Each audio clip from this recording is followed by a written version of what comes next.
For this recipe, we're going to be making garlic mashed potatoes. I have about 4 pounds of yellow potatoes, russet potatoes, Idaho potatoes, whichever potatoes you prefer work great. I am peeling these and I'm going to give them a quick rinse, and I am leaving mine whole, but you can feel free to cut yours in half. Next, we're going to be adding them into a pot of boiling water, and we're going to boil these for about 15 to 20 minutes.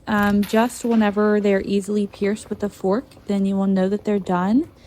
You're going to strain them and place them into a glass bowl or something that can handle the mixing. I didn't want to mix it in my pot that I boiled them in because the mixers will scratch my pot. So we're just going to mix this on low to medium speed, not too high.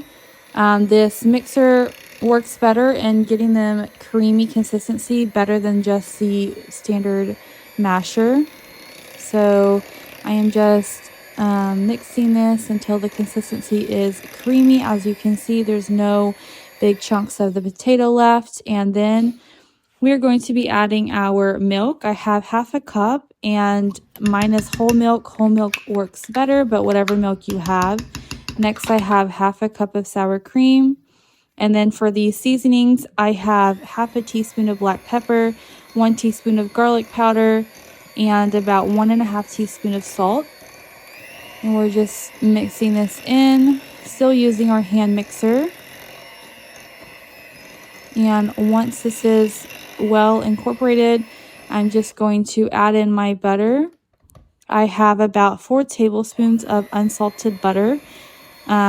It's at room temperature. It is not melted, but it is softened to where my mixer won't struggle too much mixing it in. And you're just going to make sure that this is mixed in well.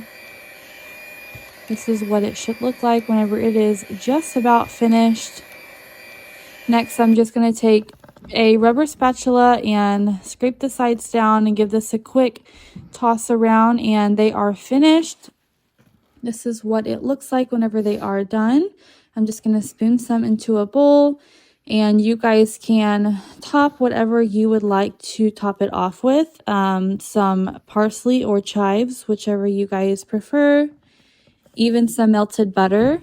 I am adding on about 1 tablespoon of melted butter to the top of this bowl. And I'm just going to sprinkle on some parsley just to give it a nice garnish look. And here is the final results, you guys, what it turned out. It turned out super good, super creamy. If you guys try this recipe, be sure to let us know and subscribe and follow along for more.